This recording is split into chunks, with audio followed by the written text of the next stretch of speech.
All right. So I was just joking with Shashank before we began our interview that the last time we spoke, it was in the same Dharma office, and three Same years later, location. same location, and that was actually for an OTT release, and now here we are, actually reuniting for a theatrical film, and I am so excited to see your film in cinema after a long time, Sunny Sanskari ki Tulsi Kumari. So congratulations, Shashank, and thank you so much for joining us on Filme Shilmy. Thank you so much. Thank you so much. And yes, I've lost a lot of hair since the last time we met. You had that hat on So, actually at that so point. things have changed. Yeah. No, absolutely.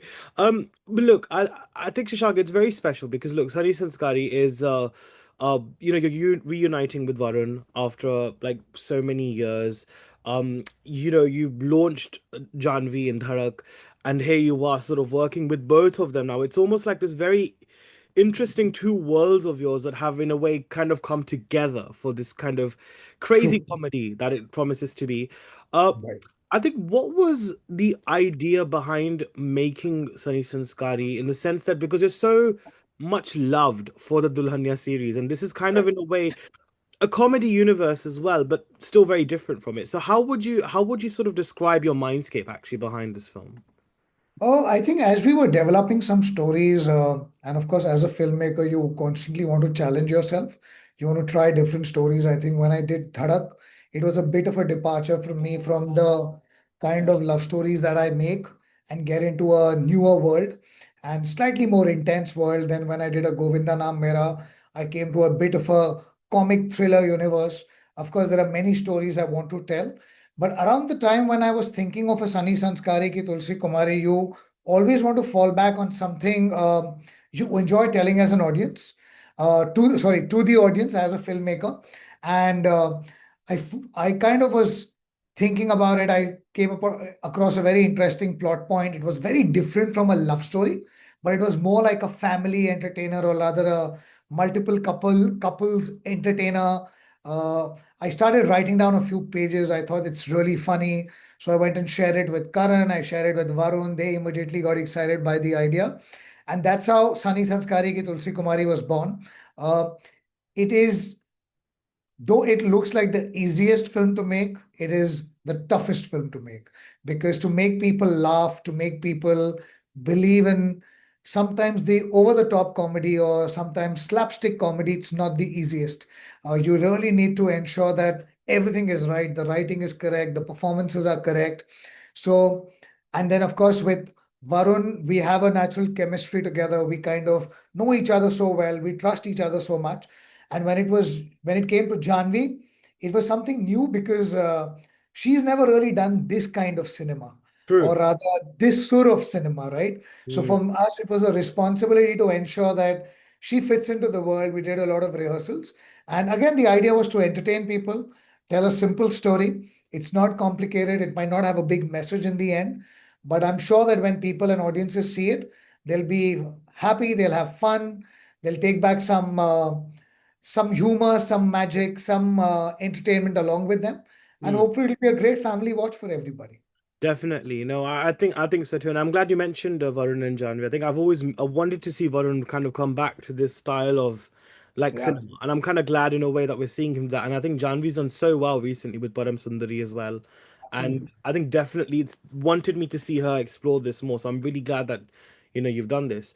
But I think it's interesting, isn't it, Shashank? Because I think when life kind of gets to you, here you are, you've grown so much as a filmmaker. I'm sure life has also had its own ways for you. But yet here you are when you're making a comedy. You in a way have to lock away those kind of memories or those kind of experiences aside and focus at the task at play. Uh, how challenging actually is it, Shashank? When you are making a comedy film, to lock away maybe serious memories that you've had, or maybe like intense stuff that you've gone through, and kind of focus at hand at the task that you have because you want to make people laugh, but it has to be done in a way which kind of doesn't interfere with your Right. personal life as well. How does that work? Because I'm very curious to know actually.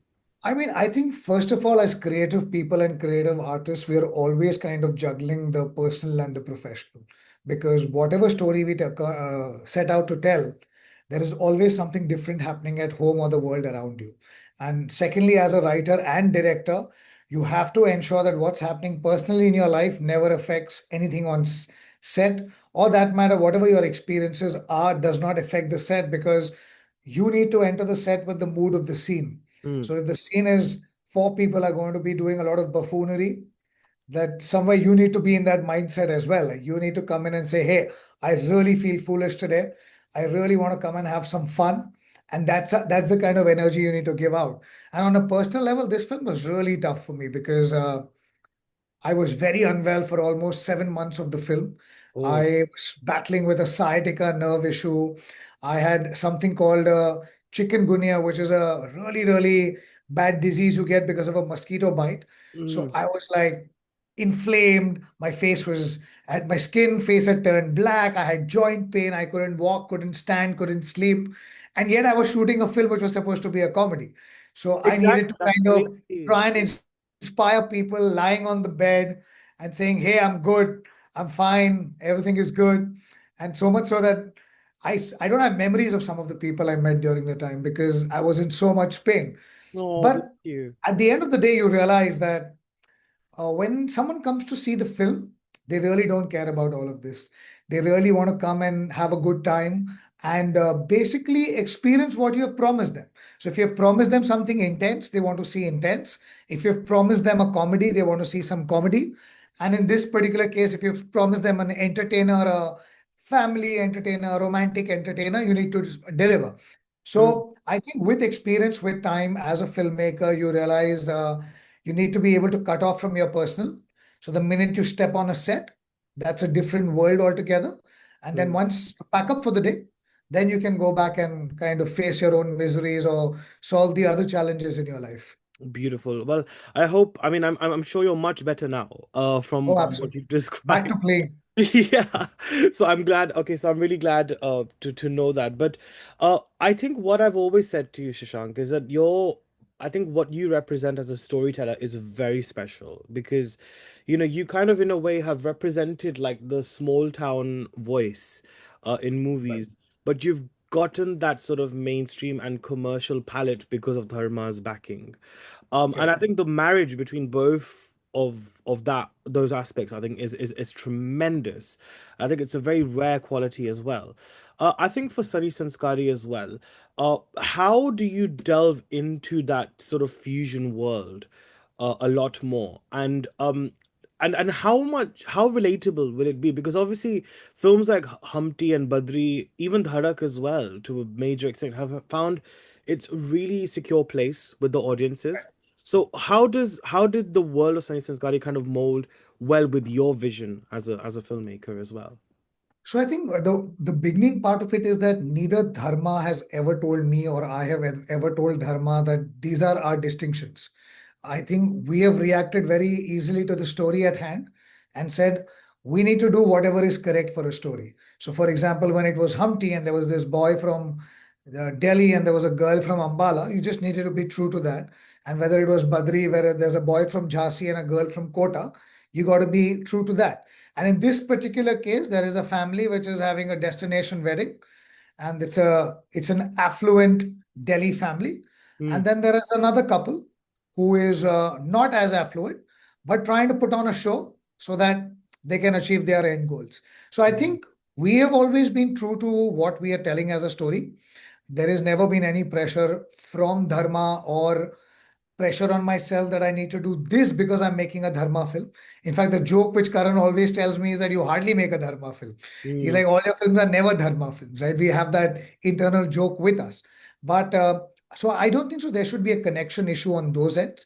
As far as the characters are well set up and their backgrounds are well set up. I mean, we as a nation have connected as much to Kabhi Kushi Kabhi Gum, which was an absolutely affluent family where as the world jokes around like that Chandni Chowk never looked like Chandni Chowk. Like we pulled Karan's leg. I said, Karan, which was this Chandni Chowk? Where does this Chandni Chowk exist? So I think the conviction of characters and storytelling needs to come through. People need to know that whatever is being said is genuine, it's authentic. mm, And I think my life, the number of years I've spent in Nasik, the number of years I've spent traveling the world, I always try and bring that authenticity to my movies, to my stories, or for that matter, to every conversation I ever have with anybody. And I think if I can remain authentic to myself, I think somewhere we'll communicate the message to the people as well. Absolutely, no, very, very well said. And I think what I also like about your films as well, it's not just the main, the headline actors that obviously Characters. get the spotlight. It's also the supporting ones. I mean, Right. if we look at Sahil Ved, the way he's been such a brilliant addition to your films. True. We look at even Siddharth in Humpty, Shweta in Badrinath Ki Dulhania. I think it's so admirable how the supporting characters in your films also are not just supporting, but they have their own individual voice and they add to the narrative, na ki sirf showpiece ke liye because you needed some additional Correct. characters.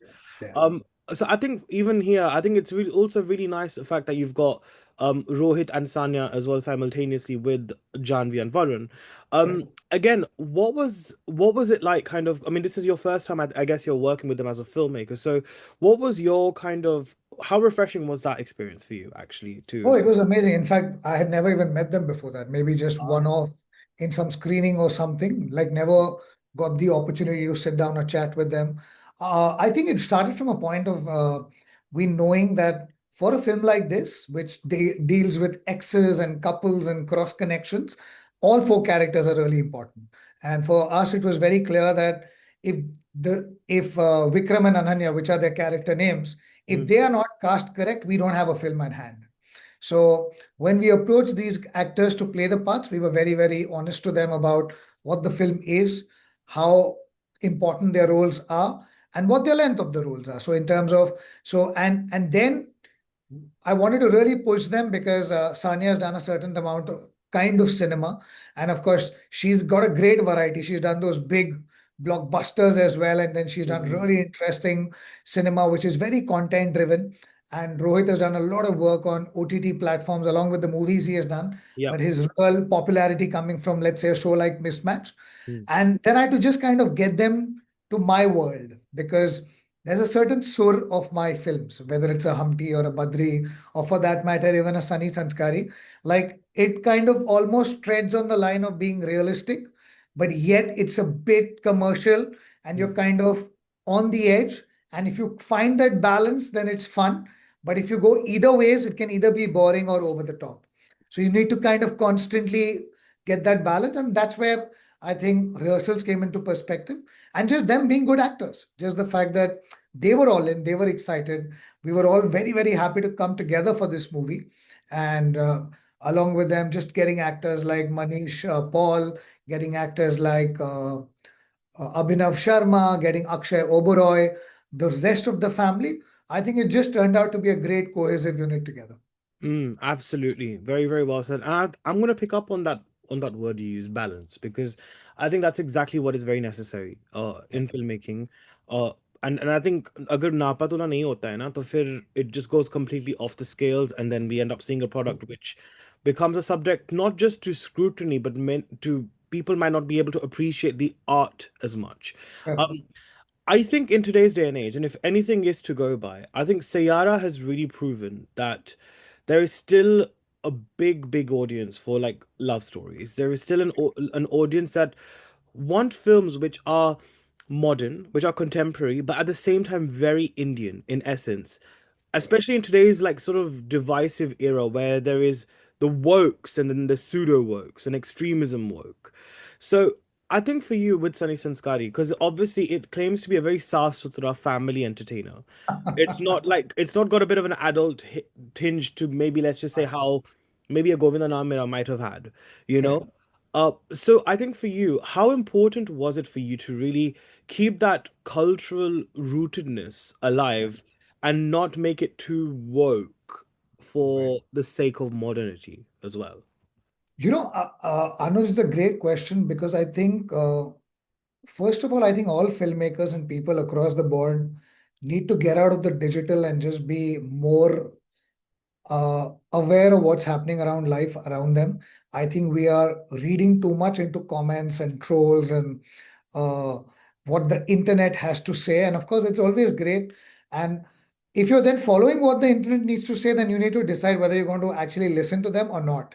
Mm, So you can't be expecting people to say only good things about you, mm, right? So I think that is one aspect of the thing, so that don't let that affect your judgment of life. And secondly, you need to be authentic to yourself. Like, I might be well read, I might follow a lot of things. I have a 4-year-old daughter. There's a lot of things I learned from her and the parents in her school. mm, And it's very different from the education we had. It's very different from the world I lived in. But you need to adapt to that. You need to learn from that. But that's not necessarily your ideology in life. mm, So you need to be true to your ideology as well. You cannot be scared all the time of uh, with from saying, "Oh my God, this is not woke." Oh my God, I might get cancelled, and whatever the other buzzwords are. mm, You need to kind of be very true to yourself and say, "Hey, I really believe this is my ideology in life. I need to live by that." And that might have some people who appreciate it, that might have a few critics, and that's how life is. You're never going to be able to satisfy everybody, and there's a one chapter I read that even post death you're not able to unify people. So imagine trying to do it just while you're being alive and when you have opinions and thoughts. So I think, as you said, Sayara showed that a love story is still relevant. Chhawa showed that a historical is still relevant. mm. I just think people need to be authentic about the cinema they want to make. Just because a love story like Sayara is done well does not mean that a filmmaker who is a action filmmaker should suddenly start making a love story. And similarly, just because if an action film does well, a love story director shouldn't turn around and start making a action film. You know, Right. and sometimes the industry around you pressurizes you to do that, and not even pressurized, but they are like, hey, listen, if you make an action film, maybe it'll be good. But I think Mm, people need to listen to themselves and say, hey, does it come from me authentically? Can I do this? And I need to be true to myself. And if there is an audience for that, great. If not, then I'll look within and find what the next good thing that I can write or direct. So, for example, if tomorrow the world rejects the genre of, let's say, a Sunny Sanskari or a Humpty or a Badri, then I will need to look within and say, hey, what more can I do as a filmmaker? right. But I need to really be true about what I do. I just can't go out and do something because it's a super hit. Exactly. I really need to kind of believe in what I do, and also know that with my beliefs will come some praise and some criticism, and I accept that both. Uh, I think this expectation of like there will be no trolls or no critics, I don't think so. That's ever going to happen. No. Uh, as far as there is a screen in front of you and there's a comment box on it, people are going to say what they're going to say. And if it affects you, my suggestion is just post your content and don't read the comments. And you don't know what you're happening. It's okay to live in a little bit of a own abyss or a blissful world that you're living in. And many a times I do that. I mean, I just don't care. I put out a statement or a comment and I move on. I mean, why am I searching for validation by saying, oh my God, what a great statement, or then getting depressed by some kind of a critic? So, yeah, I think just be true to yourself, be authentic. And if you accept yourself, I think half your problems are sorted. Oh, beautiful. Very, very, very, very wonderful. I think, and also like, because Mentor Disciple Entertainment is your production house. Um, I think it's really nice as well because this is obviously backed under that as well as Dharma. So it'll be lovely to kind of know a little bit about your ethos about turning into a producer as well. I mean, obviously you've produced quite a few content obviously before this one. Yes. Um, but it would be nice to know a bit more. I think we might have delved into it in our last interview. I can't remember, but maybe from then to now, it would be good to know about how you're feeling at this current stage. Because when we spoke, that was the year when Rocky Rani happened for you, and Right. obviously Right. it was a big turning point for you because that was during Govinda Naam Mera time when we did our interview. But obviously since then, the industry's had its upheaval. Like it began like we thought that okay, so finally the floodgates have opened, and films will do well. But honestly, right now we have literally no idea what's going on, what is sticking, what is not sticking. It's very difficult to gauge. So at this present time, especially when you've got a film that seems to be like a family entertainer, which might attract audiences to come to the cinema, how do you feel currently as a producer in these unstable and unpredictable times? I think you choose to be a producer or you take the next step when you want to kind of test your own decisions in the market, because I've always lived under a great umbrella of dharma, and it's Mm, always protected me with all my good decisions and bad decisions. And I've always had the comfort of failing. But sometimes you want to kind of have content or say things and take the risk and say that, okay, I need to take this risk because I can't put others in that situation. And whether they believe me or they don't believe me. So I think the decision to become a producer, or rather to start a mentor disciple entertainment company, is to be basically put out content and say, you know what, I'm going to challenge myself, put things out, whether I believe in it. And the pros are mine, the cons are mine. And of course, I have good partners in my company. mm, We've started our first co-production together with Love Ranjan Films, and that continues into shoot. There are other projects which are lined up, and it's an interesting process because in some ways you're back to ground zero. In some mm, ways you're back to kind of saying, picking up the phone on people, trying to meet them. My partners are doing that job on an everyday level. Of course, I'm busy with ensuring that I finish Sunny Sanskari ki Tulsi Kumari. But it's a great time because luckily there are studios looking out for interesting work. Even in terms of production houses, they're looking for interesting collaborations, and ultimately for your own growth as an individual, mm, and to see whether you've truly learned enough. If your thoughts are relevant enough, you need to kind of put the money where the mouth is and say, hey, this is some content I believe in, and I want to put it out, and I'm ready to take the risk on it. So I mm, think that's the mindset you go in with when you decide to start making independent content or co-produce content together. mm, And that's how mentor disciple entertainment came into being.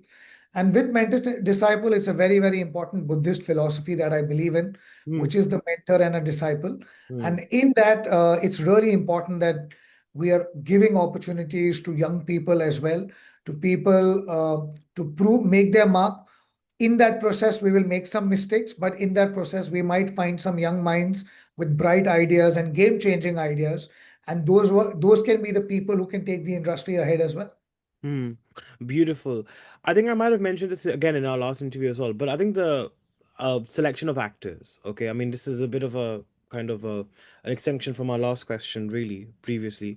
But the actors that you've always worked with, these are actors who I feel have a very innocent feel, in a way. For example, when you did Humpty Sharma and you got Varun and Alia in the film, um obviously the worlds that they explored is significantly, I'm sure, very different to the worlds that they're familiar with, but True. yet you managed to find that familiarity within them, and yet it became very relatable and so wonderfully done.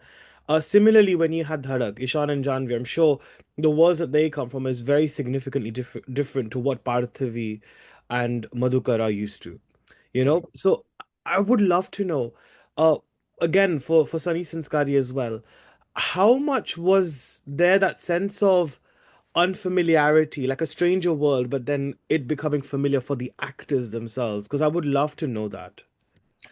I think there's definitely a lot of unfamiliarity because you're taking them down again to, let's say, Sunny and Tulsi are characters from Delhi. They're lower middle class to middle class characters, or Mm, maybe just about touching upper middle class characters. They are kind of speaking a language which they are not familiar with, which they need to learn. Even from a Ananya and that is Sanya and Rohit's perspective, they are dwelling into characters or backstories which are not similar to their own. Plus, they need to kind of get into the mindset of the characters, get the sur of the film correct, get the so-called timing of the film correct. I think what I look forward to always is people who are excited to work with me mm, or ready to put in the number of hours, because only then can you kind of spend some time and explore things together. And I think in this particular case as well, since the first day I met all these actors, they were really keen. They were really uh, ready to collaborate together, sit together, read together, give their inputs. Nothing is ever an individual job. Everything is collaborative. Your junior most assistant can come up with the most phenomenal suggestion for a scene or a shot. So you got to be open. You got to be open to listening to everybody, and then you got to just uh, explore the scene with them, explore the script with them, take them on a journey, we talk a lot. We talk about characters a lot because oftentimes you kind of tend to look down upon comedy or romantic films and say that, you know, yeah, this is not serious cinema or this is not cinema at all. Mm, But actually the work you need to put in, you need to know, you need to stay away from that and believe it's really serious work that you do. So mm, behind all the comedy and romance, you are going at it with the same intensity as any other filmmaker is. So you need to kind of find the truth for the characters, get your actors to believe in that truth, and then ensure that what we have rehearsed, they kind of take it to the film set and deliver it on the set as well. So mm. yeah, so as far as people are ready to put in the time and really explore it with the director, I think we can really achieve wonderful things. And it's interesting how you flipped it actually as well, because in a way, uh, Varun and Janhvi come from very like established film families. Rohit and Sanya, and obviously they're outsiders. But the way you flipped it, I think is quite funny. I think that was quite ironic as well, and how you've managed to kind of turn that on its head. Another thing that I've also realized, and since I was talking about the way you flipped it over, is Karan Johar actually has this tendency, because I know, like, obviously people in the media have to say a lot about him, and there's so much chatter about him on socials. But one thing that I have realized is that he knows how to, in a way, I guess, romanticize and portray the affluent lifestyle in a very palatable, in a very kind of, in a way, voyeuristic way sometimes as well. But at the same time, he also critiques it. He's Right. almost like it's almost like a love letter to the rich and famous, but at the same time, it's almost critiquing it at the same time, being someone who comes from that world, which I find very, very admirable and very interesting. So I think for you as well, how much of that whole I don't want to say self-deprecating humor, I guess I could possibly say, but maybe like a critique, but then also like a love letter to where you come from. A film like Dhadak, for example, or even Badri for that same matter, I think does that, because you come from that life, but then at the same time, you're respecting where you come from, but at the same time, you also kind of are highlighting issues or things that you might not be so happy about with that as well. Oh, I think absolutely. I think as a filmmaker, you need to do that. As a filmmaker, you need to be able to say a few things which are personal, a few things which are bothering you. Sometimes, even in commercial cinema, you can find just that moment to say it. You might not be preaching, you might Yeah. not be giving out a great message in the end, but you can touch upon a few things which might be bothering you, or you might have seen and you just want to highlight them. Karan, for example, I think the way Karan projects affluence on screen, I don't think so anyone can do it. I Mm, think as a filmmaker, I personally never fall in the trap of trying to emulate that mm, because I think for him, that's something which may be lived in or a memory he has or the friends he has grown up with. And I think it comes naturally. I tend to go and do things that come naturally to me, the friendships that come truly to me.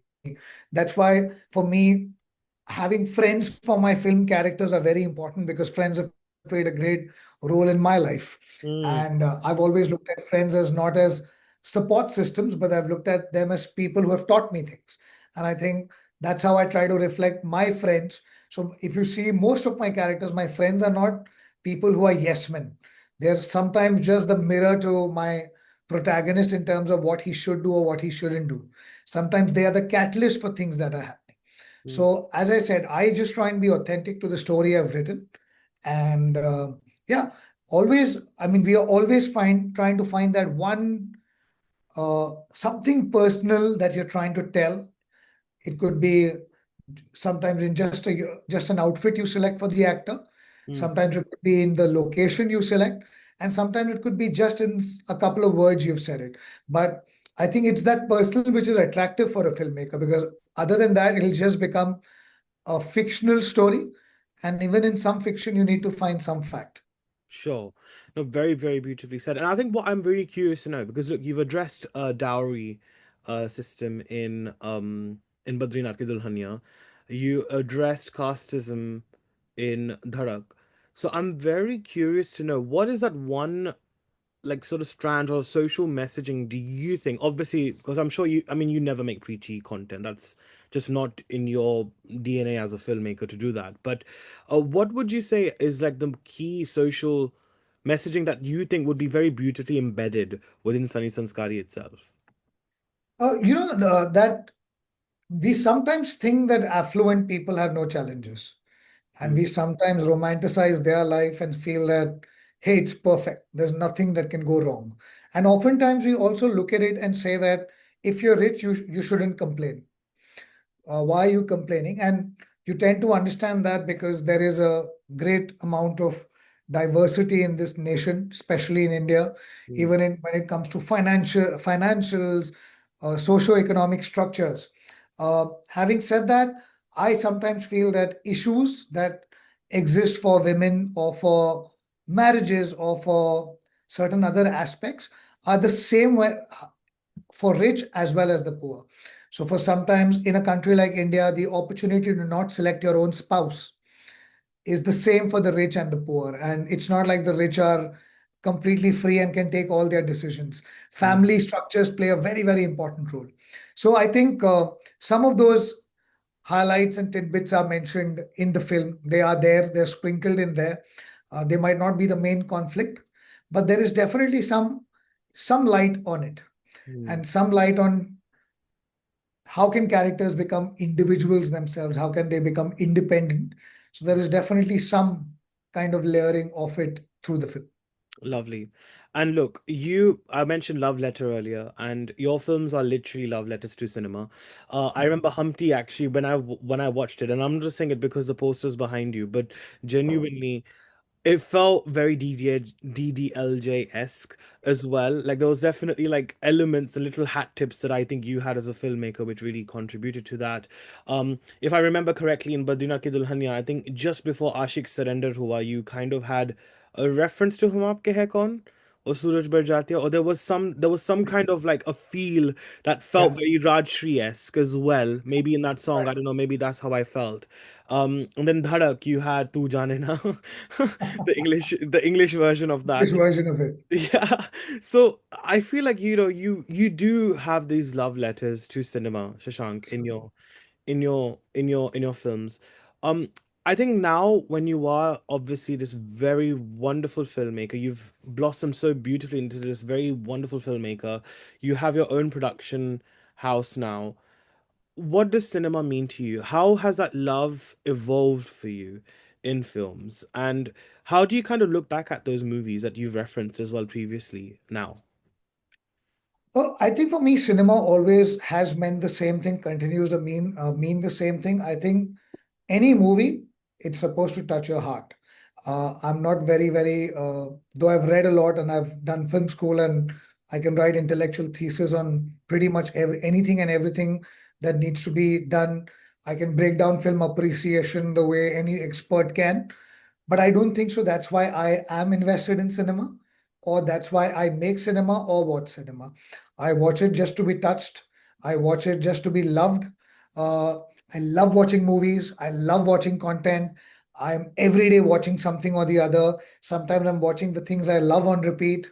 I'm always writing something, creating something, and I want to continue doing it with the same childlike passion. I always try and put myself on that seat in a theater in Nasik and try and be that Shashank who looks at a cinema screen with awe, with happiness, with joy, with that same kind of aspiration that, oh my God, this is so magical. And even today, when you kind of make a film and you have your screening of the movie, if you can see audiences laugh, if you can see audiences cry, if you can see them react to your jokes, if you can see them gasp at any of your moments that you've created, you kind of continue to believe that cinema is magical, that Mm, stories can touch your heart. I don't think so. Stories need to do the job of being reformative or change society, but they definitely need to continue to tug at your heart so that they can get some emotion out of you. And that's all I aspire to do. That's all I want to do. And that's really the endeavor for myself individually, as well as for my production house. And having said that, there'll be multiple different kinds of filmmakers who will come to me with different stories. I don't need to be uh, they don't need to tell the same stories I tell. They can tell different stories, but with the common factor being they need to touch people's heart. mm, And I think all kinds of cinema can do that. lovely. Well, I know you kind of touched on it, and I'm sure you're not going to be able to divulge much, but what's next for you? I think after Sunny Sanskari, because I think this film has been in the process for so long now, and finally it's releasing. So it's like really a breath of Right. fresh air. Right. I mean, there are multiple things. I'm already going to be making my next for Mentor Disciple Entertainment as well. We're looking to launch a couple of newcomers for that movie. Nice. So the work's already on for it. As the timing is right, we'll delve more. I continue to build the production house along with my partners when it comes to creating content for cinema, creating content for OTT platforms, and that work is on in full flow. So yeah, exciting things. Some of the announcements I can't do it right now till they're officially done and people know, but the work's out in full flow. I'm invested in a sports company. I've invested in the game Yes. of pickleball in India, Mm, and that's something which is keeping me busy as well. I feel very, very grateful on an everyday basis. Uh, I just get to do everything I love to do. So honestly, in my heart, Anuj, I have nothing to ask for. I have a lot of gratitude, and I'm just living out every moment like a child, just thanking the universe for blessing me with so much. bless you. No, and you're gonna and God bless you with much, much more as well. Honestly, like you deserve every aspect of it, Shashank. Really, genuinely, you do. But my golden question is, when can we see Varun and Alia again in a film together? Because I think we're all Ah, itching for the next Dulhania movie. When can we make it happen, Shashank? I really do hope it happens soon. I personally definitely feel there is another story in the three of us and Karan, so the four of us Mm, for that matter. Uh, I think whenever the timing is right, we're all hoping for it. mm, I'm sure none of us are, we all, I think we all are just aware of the fact that we don't want it to be a project. We want it to be a story we all connect with. Uh, it is sometimes tough because our lives are very different now than they were a few years back. We've all become parents. We're all, the last time we made a Dulhania together, just a few days before Dulhania released, Karan had become a parent. Oh yeah. Since then, we are all become parents. So our lives are different, our experiences are different. I think our ambitions are different.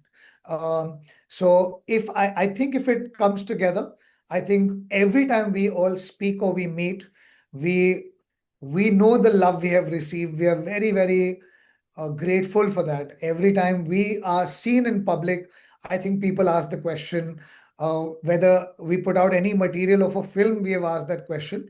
I think when the time is right, it will definitely happen. I definitely feel there is one in all of us, but hopefully sooner rather than later. Lovely. So praying for the best, putting it out in the universe so that it happens soon. Mm, Uh, if not, always wishing them the best. We are always fighting for each other. We are mm. always wishing well for each other. And we are always excited to see the growth of each one of them as filmmakers.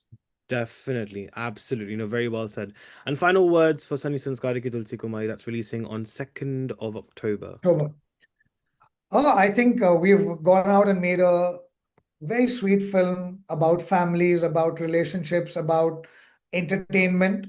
I hope people enjoy watching this film. We have received a lot of love when it comes to the trailers, the songs, and we continue to receive that. And I can promise people a lot of laughter, a lot of fun, and hopefully a message they would like to take back. So, Lovely. yeah, and even if they don't want to, that's great. They can just come have fun for 2 hours and relax and enjoy some old school Bollywood dhamaka.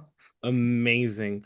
Well, Shashank, wishing you all the very best. And thank you Thank you. so much for being so wonderful as always. And Thank you can't so wait to much, catch up. Anuj. And can't wait to Please take catch Sunny Sanskari as well in cinema. soon, soon. Thank you so much. Please take care. All the best. You too. Bye. Thank you. Bye bye.